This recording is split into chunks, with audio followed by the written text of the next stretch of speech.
د حدیث مشغل غواړي علمنا عالمان دغه فن دی لکه غرونه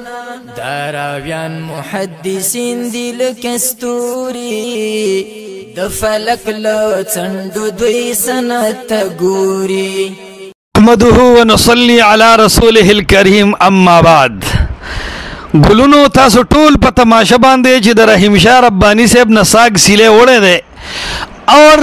هر کمزوري ډکی ته بشان د غریق لاس اچي چې بچ بشم خو ان شاء الله الرحمن نن د استاد امام ابو حنیفه سره د وفادارۍ لاس مات شوی دی او ته د خپل مجتهد نه خپل اصول او خپل استدلالات نشي کوله نن انور شاه کشمیری پیش کې او انور شاه کشمیری مقلد دی دا حواله دی مردود دی هیڅ قسم جواب نه در کوم اور شاه ولی الله دی مقلد دی مشرا طحاوی صاحب دی مقلد دی دارنګي اصول بزدوی والا دا مقلدین دی فمستنده قول مجتهده د شامی ګڼ عبارتونه را باندې ما پیش کوا دا مجتهدین نه دی مقلدین دی د دې د حوالو جواب بس تعالی ال در کوم چې دی پسند سره خپل خبره د امام ابو حنیفه ثابت کی یا د چا تقلید چې کی چې هغه ته ورسی ترسو چې دی د امام ابو حنیفه نه پسند نه ثابت کړي یا تا د امام محمد امام ابو یوسف او د خپل مشرانو په کتابونو کې نه دی خوله قسم پر رب العالمین دے چې نه دی په اصول بزدوی معاف کوما اور نه دی په انور شاه کشمیری معاف کوما او نه دی په شاه ولی الله معاف کوما بیا فریاد کړی وی خروج عن المبحث مکوا دا استاد داوی نقص دی ان شاء الله دی ته خروج عن المبحث نه وي تاوی چې په خبر په اعمالو کې منم ما ته وی ته د الله د نبی حدیث په عقیده کې استاد داوود چې نه منی خو په عمل کې تا یو ځل د خلی نه وختل چې قطعی دی بیا پیټینګ نشوي بیا دی وی ځون نه دی بیا پیټینګ نشوي بیا دی وی د ځون نه لګوند بر دی خو د یقین نه کته دی اوړه ان شاء الله د خپل پر دی دواړه دی ویني یاد ساتنه نه د تخیم چې ته په عمل کې نه منې لکه حدیث المسرات یو ما خود له شاباسه در کو خپل ظلم دیو کو اصول الشاشی والا وی دا حدیث مردود دی په دی وجه چې ابو هريره او انس ابن مالک د دومره غټه پایه باندې معروف نه دي او دا د عقل خلاف دی دا قیاس عقل ته وی لګ دی عوامو په جبه کې وایا اغه دا حدیث مردود کو ونو انور شاه کشمیری مردود کو ونو تام مردود کو نو طحاوی مردود کو نو حدیث اصول شاه مرد کو حدیث انور شاه کشمیری میت کو په دواړو د محمد مصطفی علیہ السلام حدیث د چا په آراو باندې مونږ نه رد کو خو تا نه ځان سره دا سوال نوٹ کا او دا زما عمومي سوال دی او تا نه پاتې کیږي آیا دا طحاوی صاحب مقلد دی که مجتهد دا شاه ولی الله او د انور شاه کشمیری مقلدین دی که مجتهدین د دې د کتاب نه پیش کا خو په سند د امام ابو حنیفه سره پیش کا ورنه نه دی د اصول بزدوی جواب کوم نه دی چې کم دی د طحاوی جواب کوم نه دی د شاه ولی الله جواب کوم نه دی د کشف الاسرار جواب کوم نه دی د کرخی جواب کوم دا مقلدین دی او د دې قول د حجت نه دی دا خو د علما نه دی د مجتهد مخه دا او د مسلم ثبوت خبره دی بیا د تندی په منزلی کا چې فمستنده قول مجتهده لہذا دا خبره دی بالکل غلطه ده پاتې حدیث د مسرات یاد ساته مشرا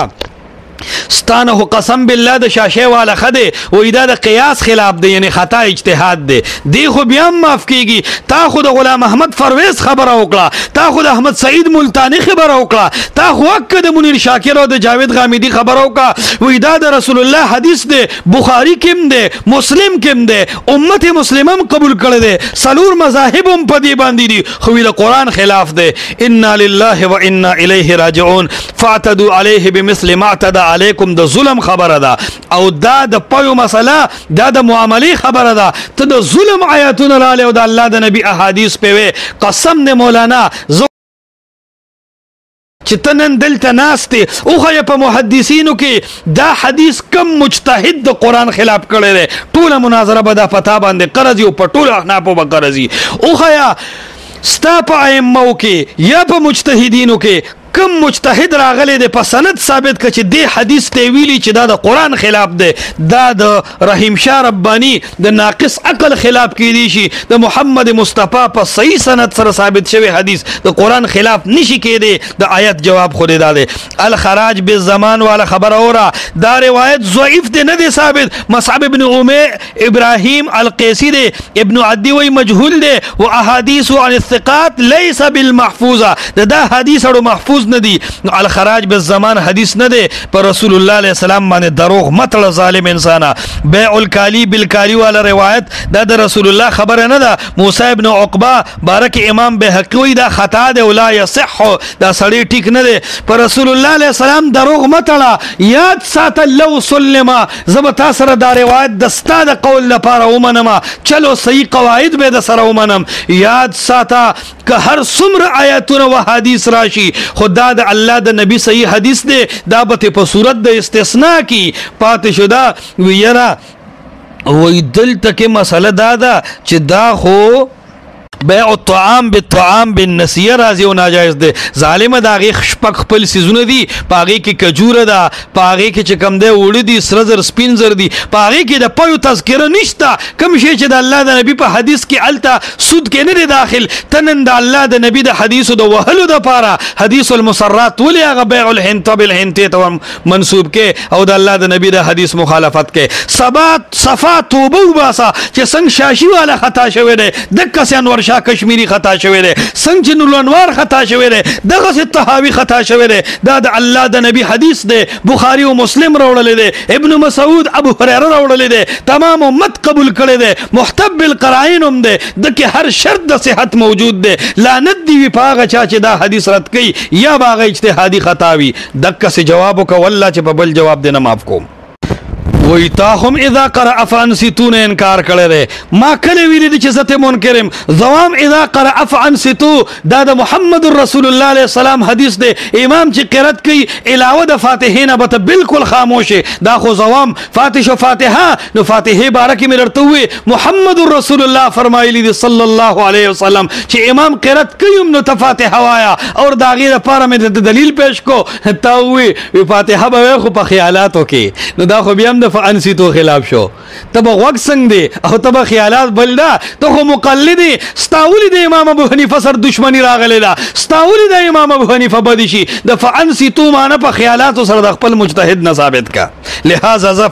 انسیتو حدیث مانم خو د باز خلکو د دماغ علاج پکار دی. ستانه یادوم بیا به چې نور مناظره نه کوم ته سختی کې بیا وی کثیر او قلیل کې فرق منی او کنه منی او روایت د ذوالیدین او د ابو موسی اشعری یاد ساته مشرا کپ باب د سرقه کې دو گواهانی نو الته د منکر مقابله ده بل هغه باب د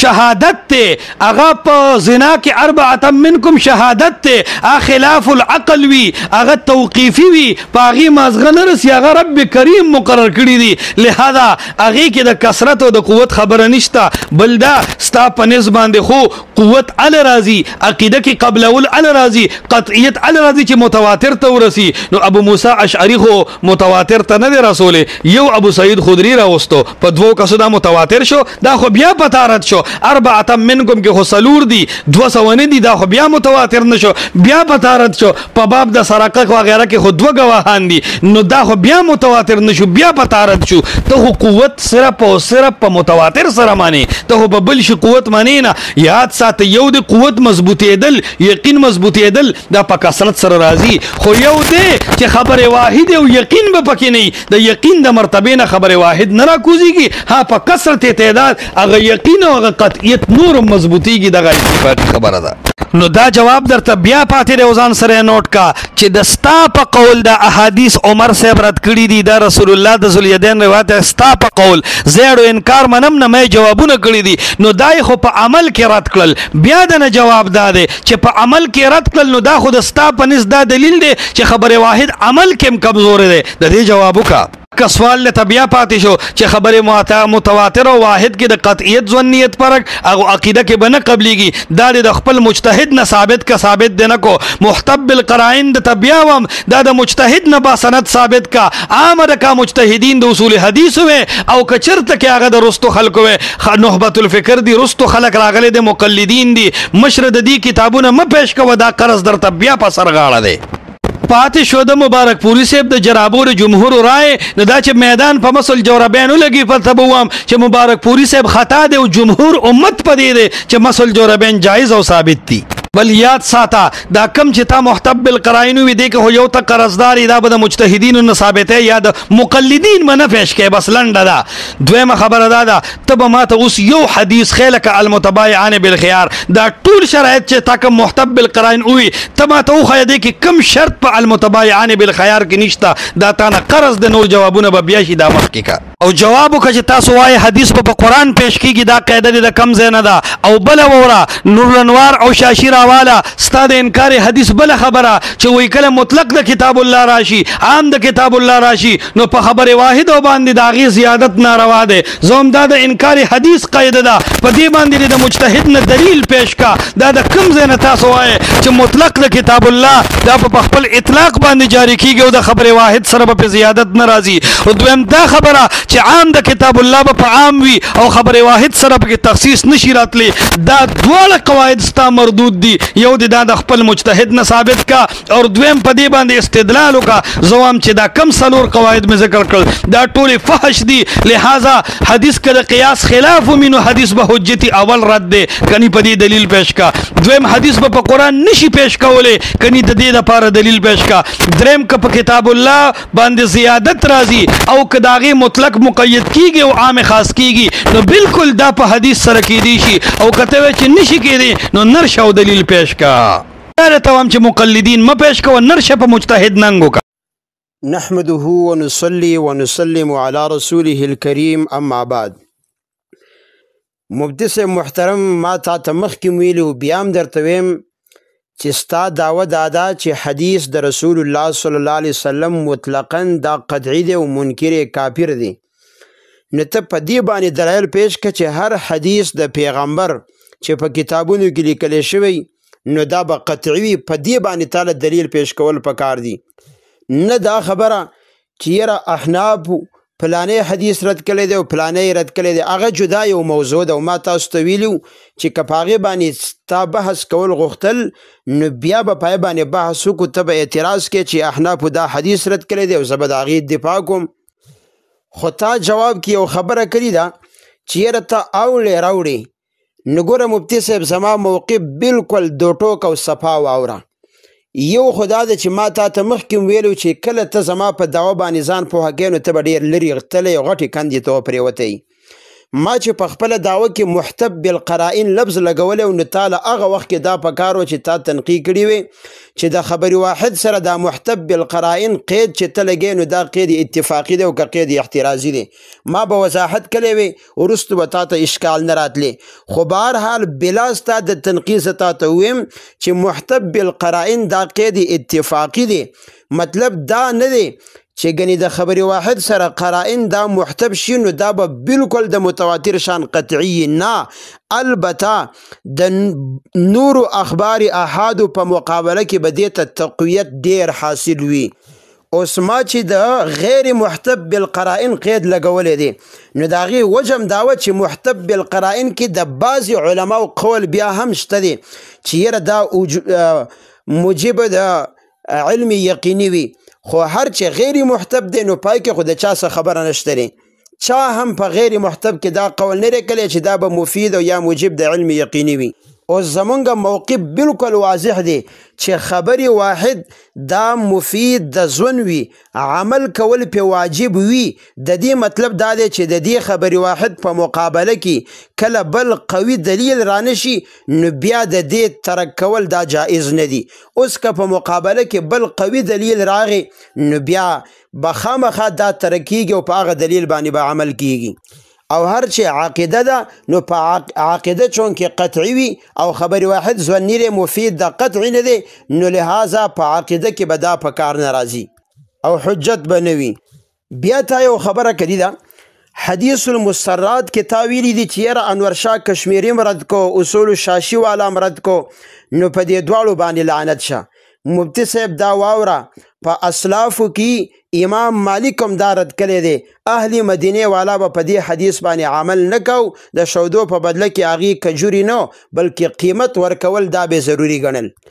او اهل مدینه کې صحابه کرام مو، نو هغه صحابه کرامو امام مالک، امام ابو حنیفه چې په عمل کې دا حدیث رد کړی دی، نو ستا دا لعنت یوازې په اصول شاشي والا یا نورشاه کشمیری یا متأخرینو نه، بلکې دا صحابه کرامو باندې مزي او دغه اسلافو باندې مزي، او دا ستاسو عادت دی. او ستا دا خبره چې دا حدیث څلورو مذاهبو منلی دی، نو د څلورو مذاهبو اړو تا ته پته هم نشته.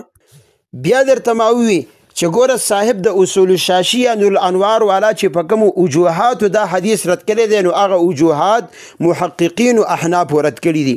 پاتې شو آیت کریمه د قرآن کریم چې فاعتدوا علیه بمثل ما اعتدى علیکم، نو تا ویلي دي چې یاره دا د ظلم آیت دی او حدیث کې چې کوم دی د شودو ذکر دی. نو افسوس مفتی صاحب ما تا ته ویلي چې ته به ډېر څه یاد کې، تا ته دا پته هم نشته چې توی آیت کریمه د ظلم په باره کې دی، فاعتدوا علیه بمثل ما اعتدى علیکم. ته به په دې باندې ځان پوهه کې چې دی آیت کې معنی حقیقي مراد نه ده، دی کې معنی مجازي مراد ده، مجازي مرسل دی، دی کې ذکر د سبب مراد ته مسبب دی، او د معنی حقیقي نه د اړولو د پاره قرینه صارفه بالکل واضح ده چې په دین اسلام کې ظلم دا ممنوع دی. نو آیت د ظلم په باره کې نه، د جزا جائز په باره کې دی. او زما استدلال ته فاعتدوا علیه بمثل د مثل لفظ نری، فاعتدوا علیه تاسو بدله ورکئ دله پشان د هغې چې تاسو باندې زیاتې کړی دی. نو دلته چونکې بایع ظلم کړی دی، نو د هغې بدله بالمثل پکار ده. او دلته کې کجوري د شودو نه مثل سوری دی او نه مثل معنوي یعنی قیمت دی. او بل خبره تا کړی ده چې الخراج بالزمان والا حدیث دا ضعیف دی او په نبی علیہ السلام باندې دروغ دی، او مصعب بن ابراهیم قیسین وغیره نوم دی یاد کړی دی. نو افسوس خبره د مفتی صاحب ته خو وګوره چې په دې سند کې دا راویشته، بیا تا ما ته ویلي چې په پیغمبر دی دروغ ویلی دی. امام ابو داود وی حدیث حسن دی، ترمذی وی حسن دی، نسائی وی حسن دی، نور محدثین وی حسن دی. نو آیا دغه په پیغمبر باندې دروغ ویلی دی؟ تا خو وی چې په کتابونو کې کم حدیث د پیغمبر مونږ ته موجود دی، نو هغه قطعی دی، دې ته محدثین حسن ویلی دی. او حدیث د بیع الکالی بالکالی په باره کې دی ویلی دی چې دا دروغ دی. نو ګوره مفتی صاحب د دواړو حدیثونو باره کې دا خبره واوله، تا نه ما ته تنقیق کړي وه چې یاره اصول حدیث کې به ته د چا رای معتبرې، نو تا خبره چې کم دی هلته کې ګول مول کړه او د هغې نه تېر شوې، جواب دی اونه کو. دلته اوخیه چې یاره جمهور محدثینو دا دواړه حدیثونه رد کړي، په شمیر به ما ته اوخې چې دومره محدثینو دا حدیث رد کړی دی، نو ستا خبره به زه ومنم. ورنه دې ځای کې د خپلو مفادو د شهرت د بچ کولو دپاره د پیغمبر احادیث به نه رد کړي، که نه په خپل قول باندې بیرته کافر کېږي. او دا موره چې بیع الکالی بالکالی چې کوم دی، نو د دې که سند کې په یو رایو باندې بعضې محدثینو کلام هم کلی دی، نو مسله اتفاقی ده. نیل الاوتار کې د امام احمد نه نقل دی چې ولکن اجماع الناس على انه لا يجوز بیع دین بدین، دا بیع الدین بالدین ده، دا مسله اتفاقی ده چې دا ناروا ده. بیع الطعام بالطعام په باره کې دی ویلي چې په حدیث کې شپږ څیزونه راغلي دي. دې باندې خبره کوو، خو دې ځای کې زه تپوس کوم، صفا جواب راکړه، خبره به ګول مول کینو چې آیا د دغه شپږو څیزونو نه علاوه مطلب په جوارو یا په دالو یا په لوبیا کې که یو که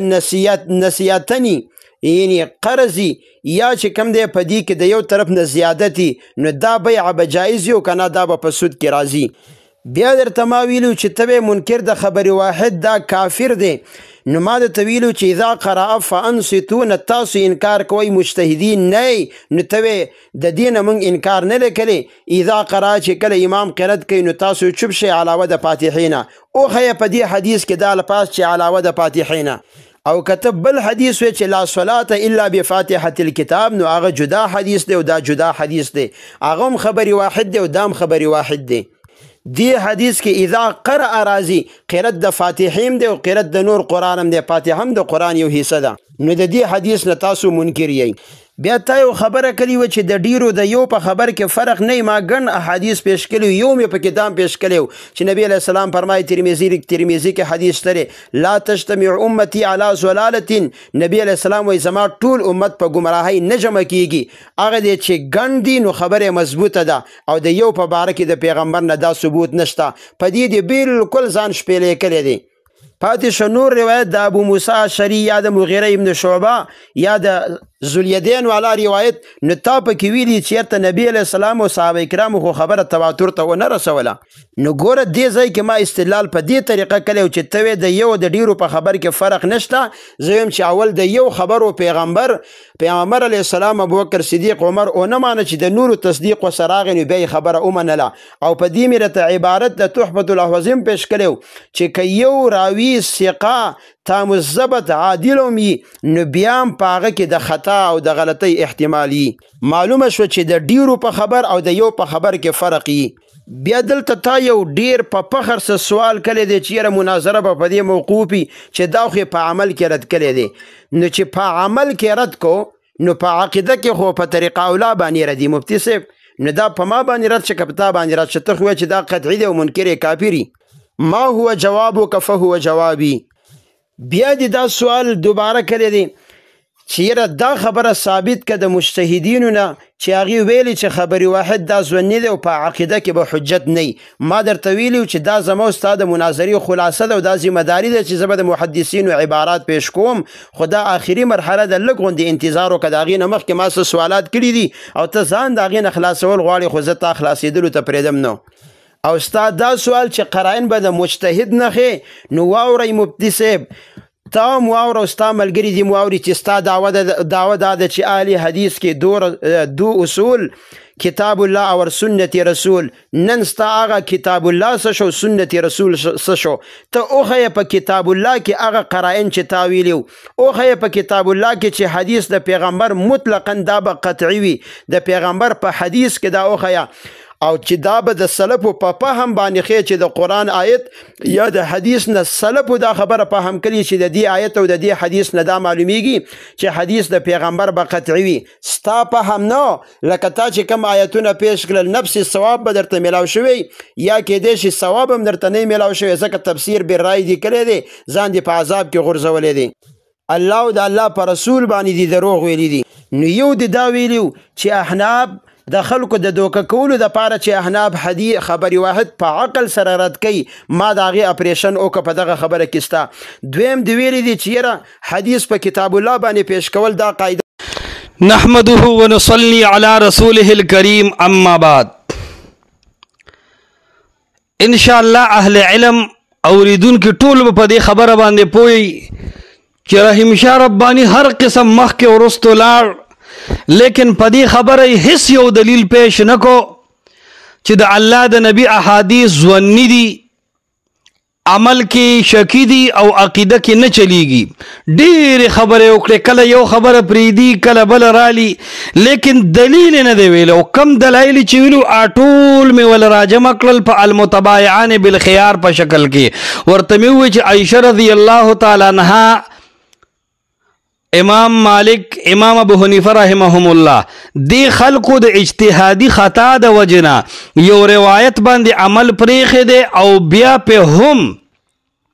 امت مسلمه عملا را روان دی او عمل پې کوي. دا د دې دلیل دی چې دا اخبار احاد قطعی دي. کدا قطعی نه وي نو د عائشه رضی الله تعالی عنها د خطا اجتهاد د وجه، د امام مالک امام ابو حنیفه د خطا اجتهاد د وجه با ټول خلکو دا حدیث پرېښی وي. خو چې دوی یې پرېږدي او بیا هم خلک د صحیح سند د وجې دا حدیث نه پرېږدي، دا په قطعیت باندې دلایل دي. ستا دا ټول دلایل ما راجمع کړل، دا جواب مې ته وکړو. انشاءالله ته نه آینده جواب کولی شي او نه بیا وکړې انشاءالله. نو ستا دلایل خو ټول دکه و چې لاړ تا سره پاتې څه دي مشره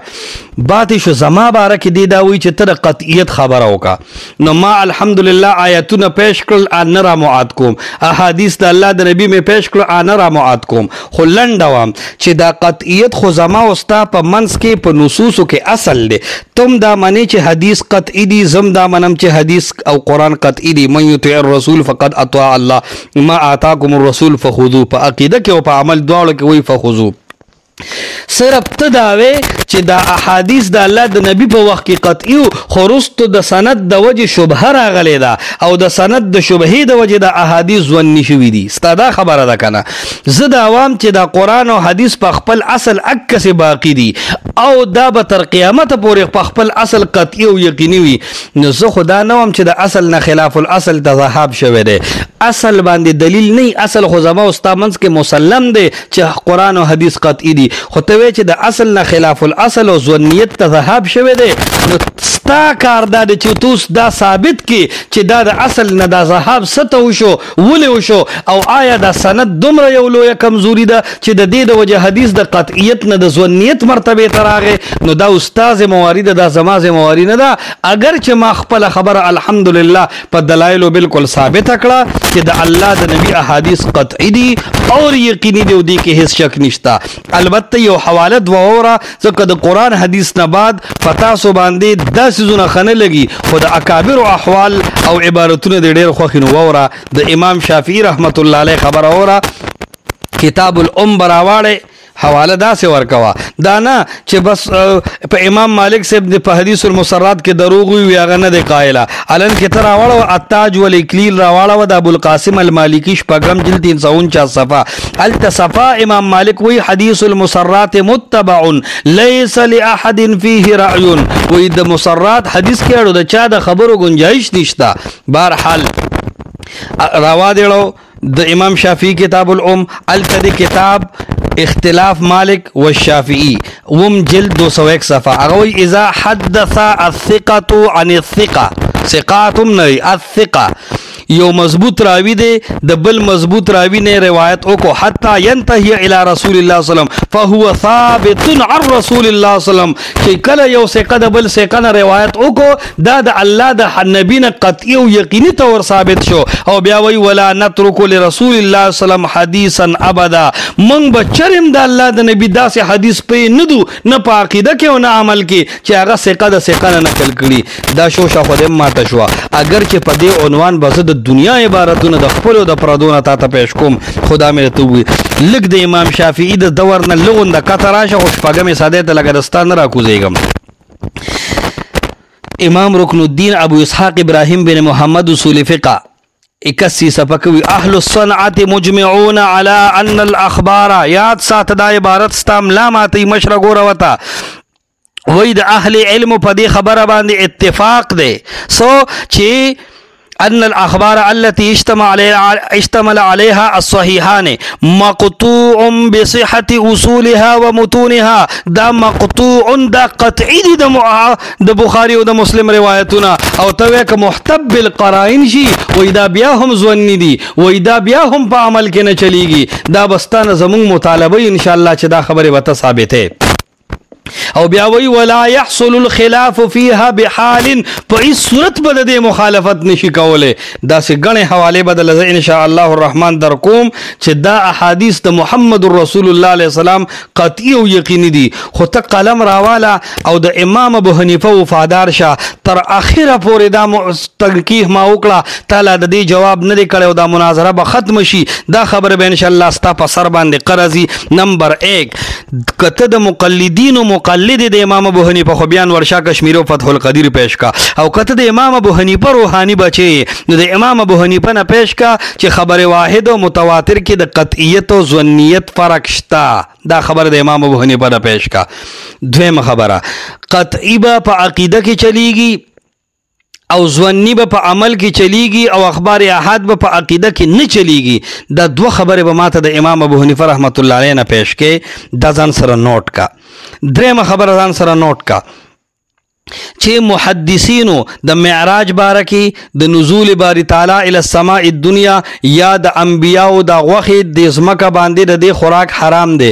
دی قسمه احادیث اغي په عقایدو کې وروړي دي او تمام محدثین اخبار احاد عقایدو کې راړي آیا په دې کې یو حدیث داسې شته چې ته داغه تواتر ثابت کی کول شنو ثابت کا دا د دې دلیل چې اخبار احاد محدثینو په عقایدو کې وروړي دي نو دلیل دی چې دا قطعی دی او په عقیده کې چلیږي نور یاد ساته ز نور د حدیث المسرات جوابونه نکوم وایا ولې زه نور ته دا نوم چې ته دا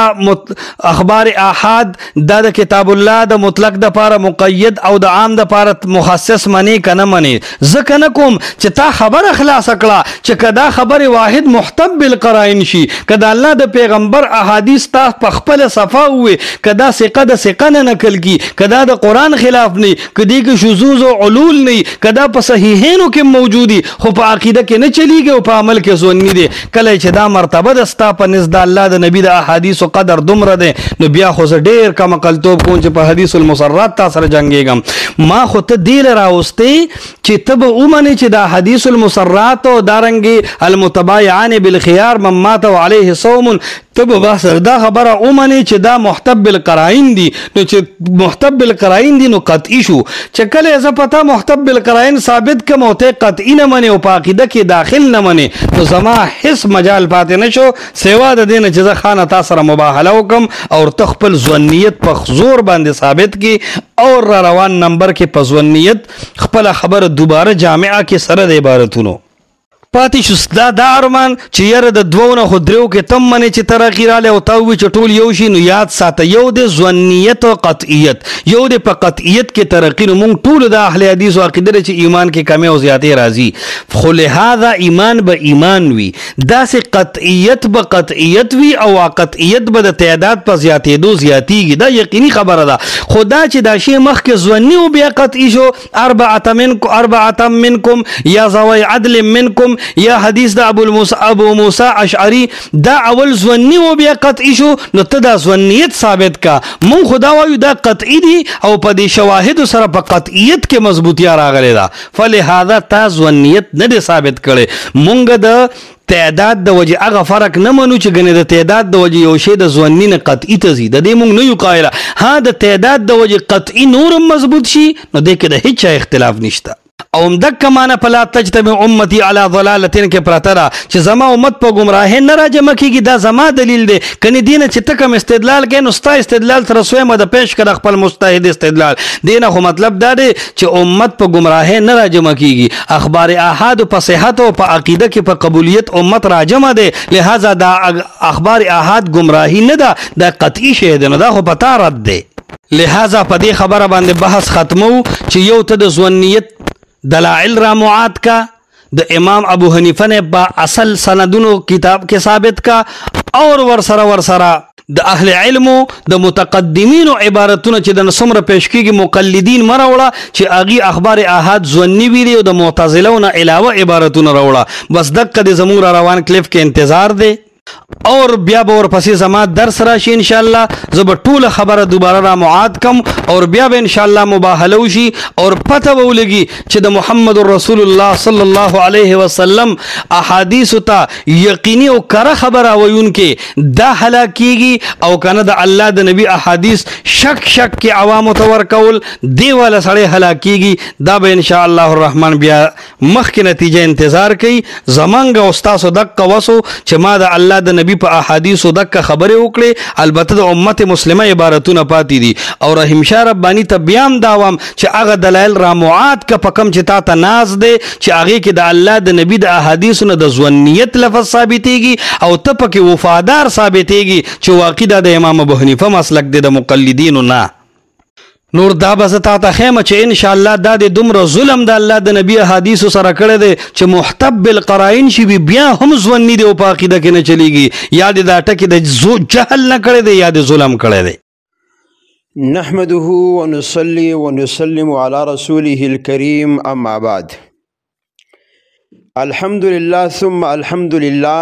عوام مسلمانان او بیا بالخصوص علما ډیر زیات خپه دی خبره باندې پوه شو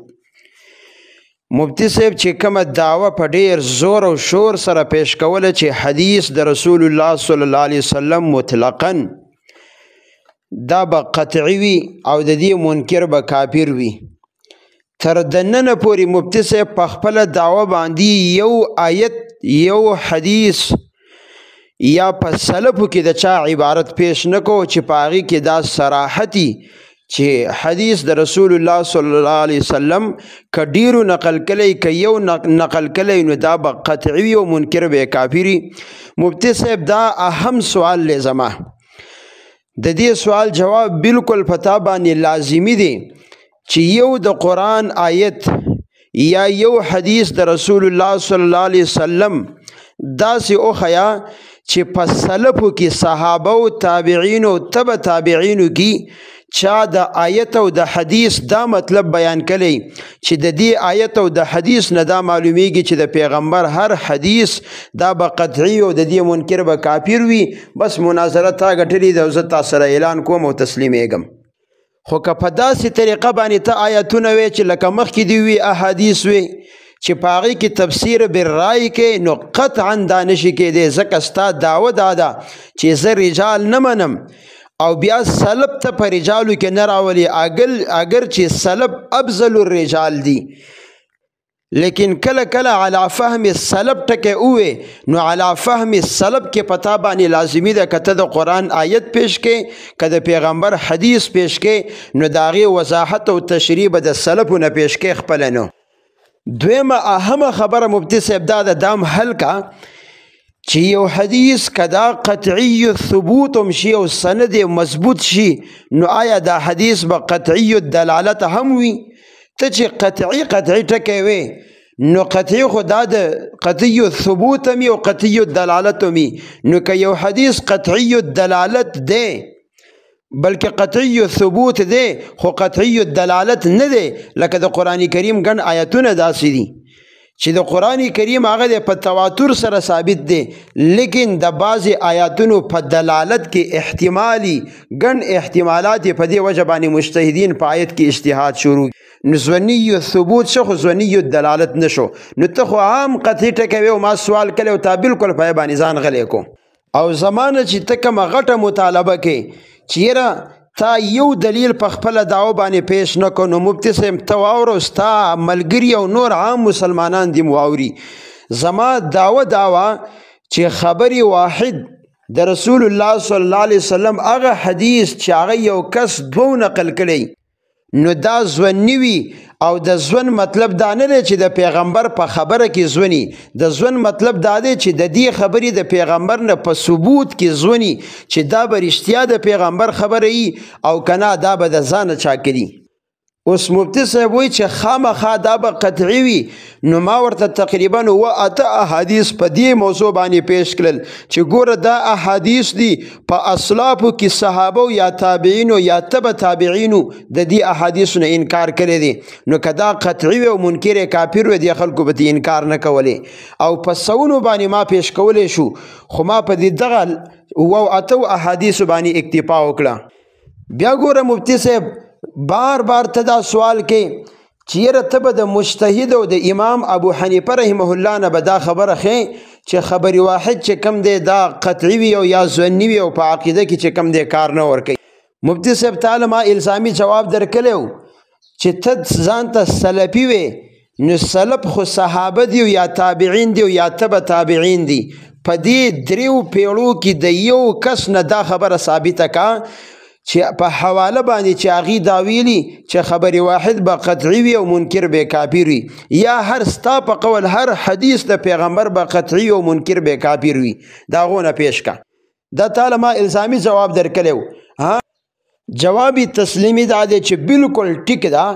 چې زه به دا خبره پیش کوم چې خبر واحد دا قطعی نوی په عقیده کې به حجت نه، خدا د خبر واحد د ظنیت او د قطعیت مسئله چې دا د اصول حدیث او دا د اصول فقه مسئله ده او د اصول فقه کوم اصول چې دي نو دا زمونږ د ائمه مجتهدین کوم احناف چې دي دا د هغې د استدلالاتو نه ماخوذ دي، لہذا زه به د محدثینو د اصولیینو نه دا عبارات خیم. بیا مفتی صاحب تا ویلي دي چې یاره ستا د ټولو دلایلو نه جواب دا دی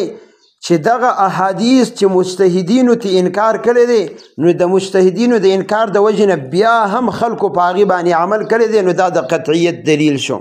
مفتی صاحب د خلکو عمل د قطعیت دلیل نه دی، یو صحابي څنګه د نص قطعي نه انکار کوي، یو سلفي یو مجتهد څنګه د نص قطعي نه انکار کوي، او چې انکار وکړي نو دا قطعي نشي کېدی، دا به ضرور ظني وي. بیا تا د کتاب الام د امام شافعي په حواله باندې نقل کړي دي چې اذا حدث الثقة عن الثقة حتى ينتهي الى رسول الله صلى الله عليه وسلم فهو ثابت عن النبي ولا نترك لرسول الله صلى الله عليه وسلم حديثا ابدا. نو بالکل مفتی صاحب دی کې خو امام شافعي رحمه الله هم دغه خبره کړې ده چې یو ثقه د بل ثقه نه نقل وکړي او رسول الله صلی الله علیه وسلم ته ورسوي نو دا به د پیغمبر نه ثابت وي. خو د قطعیت او د ظنیت خبره خو په دې کې امام شافعي رحمه الله نه ده کړې، فهو ثابت عن النبي. ثابت خو دی، خو آیا په درجه د قطعیت کې او که د ظن غالب کې د دین امام شافعي رحمه الله ساکت پاتې شوی دی. او یو دویمه حواله دی پیش کړی د امام رکن الدین ابو اسحاق ابراهیم بن محمد اصولی فقه 81 صفحه په حواله باندې دی عبارت پیش کړی دی. نو مفتی صاحب افسوس خبره دادا چې ته خو وی